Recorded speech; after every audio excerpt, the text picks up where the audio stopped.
Hello friends, बरायबाय Bodo Job Info official YouTube channel दा आसा खालामो नोंथांमोना बयबो मोजाङै दंमोन दा गोबांथार टाइमिं प्रब्लेम जादोंमोन बिनि थाखायनो आपडेट खालामनो हायाखैमोन एबा लाबोनो हायाखैमोन दा दिनै टाइम मोनबाय नोंथांमोना रेगुलार आपडेट लाबोफिनसिगोन मोनसे बाथ्रा एपइन्टमेन्ट लेटारखौ रानबाय दा बबे पस्टखौ रानखो बेनि सायाव गोबांथार गोनो गोथो जागासिनो बेखौनो आं नोंथांमोननो मोनसे क्लियारलि भिडिअ लाबोदों जाहाथे नोंथांमोना बुजियो एन्ड BTC आ साख्रि होनो हामारगोन ना हामारला गोबांथार कमेन्ट्स फैदों एन्ड फाइनाल रिजाल्ट डेटनि सायाव एनालाइज खालामदों एन्ड BTC सेक्रेटारि रिजाल्ट हल्डआव थासिगोन नामा एबा BTC खौ उथायसिगोन नामा बेनि सायावबो कमेन्ट्स फैदों एन्ड Gr-4 रिजाल्ट फरेस्टनि रिजाल्ट TETनि रिजाल्ट बेनिफ्राय HS आरो डिग्रिया बायबा टेस्ट दंना गैला थ' बेनि सायावबो गोबांथार कमेन्ट्स फैदों दा जों बेखौ ससे सावरायगोन एन्ड नेक्स्टआव लारि स्टेप बाय स्टेप भिडिअ फैगोन नोंथांमोना Bodo Job Infoआव नायनो दाबाव दा जों फैबाय CSPनि अफिसियेल वेबसाइटआव बेनिफ्राय गोबांथार कमेन्ट्स फैगासिनो सानसेयाव 30 बार 20 बार चेक खालामनानै रिजाल्टनि सायाव मानोना चेक खालामखागोन गोबाव जाबायना दा रिजाल्टआथ' फैनांसिगौमोन दा माब्ला फैमारगोन एबा माब्ला इलेक्सन जागोन बेनि सायाव गोबांथार कमेन्ट्स खालामगासिनो दा बेखौ लानानै आं मोनसे गोदान भिडिअ खालामबाय एन्ड नेक्स्टआव स्टेप बाय स्टेप भिडिअ फैबाय थासिगोन दा जोंनि नोंथांमोना मोनदों जानांगौ जे एपइन्टमेन्ट लेटारखौ रानबाय बेनो जाबाय PGT आव आरो लोगोसे GT आव जिनिखि पोस्ट ग्रेजुवेट आरो ग्रेजुवेट टिचारावहाय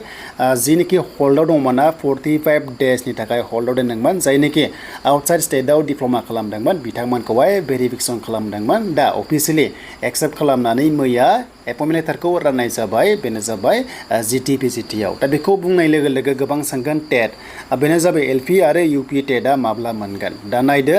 1000 पस्टआ इनिशियेलि दं होननानै जों खोनादों नाथाय मिडियाम वाइज एबा जोंहा पस्ट वाइज बेसेबां माने भेकेन्सि वाइज ब्रेकआप बेसेबां बिदि टाइपनि फैथ'वाखै आरो जास्ट जों 1000 खोनादों बेखौ दोनथ'नानै दा बिनि रिजाल्ट स' बिनि रिजाल्टआ जों फार्स्ट प्रायरिटि होनोबा TETनि रिजाल्टखौहाय दा जोङो फार्स्टआव TETनि रिजाल्टखौ होगोन होननानै खोनाग्रोदों मानोना दा स्कुल खुलिबाय दा बेखायनो अफिसियेलि जयनिंखौ जानो हायो दा बेखायनो बेनि रिजाल्टआ फार्स्ट नाम्बार 1आव फैनाय चान्सआ दङ अब्ला माब्ला फैथावगौ दा जोङो ओरैनो जास्ट डेटखौ जोङो टेन्टेटिभलि बुंनाय खोनादों बेनो जाबाय जोंहा 12आव फैनो हागौ होनना खोनादों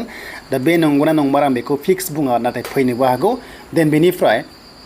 आरो Gr-4 आरो बेनिफ्राय फरेस्ट आरो लोगोसे जिनिखि गुबुन पस्ट बेखौबो 12आव खोनादों आगस्टआव आरो बेयाव फैयाबा टेन्टेटिभ जाहैबाय 19 आगस्ट बे मोननै डेटआव फैनाय चान्सआ दङ बेनो जाबाय रिजाल्टआ आरो अके देन बेनिफ्राय अब्ला मा रिजाल्ट फैगोन दा जोङो हमना ला फरेस्टआ फैनाय चान्सआ दङ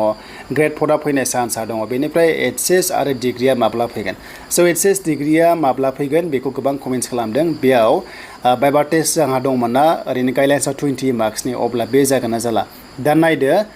जोंहा ओरैबायदिबो खोनादों जे इलेक्सननि उनावसो डिग्रि आरो HSआ फैगोन नामा थ' बे गासैबो खोनानाय बाथ्रा नाथाय अफिसियेलि बिथांमोना दासिमबो CSPआ एनाउन्स खालामाखै दा ओरैबो खोनादों जे HS आरो लोगोसे नैबे डिग्रिया बायबा टेस्टबो गैला डाइरेक्ट जयनिंबो खोनादों दा बेबो नंगौ आरो नङा 50% जों लाथ'नो हायो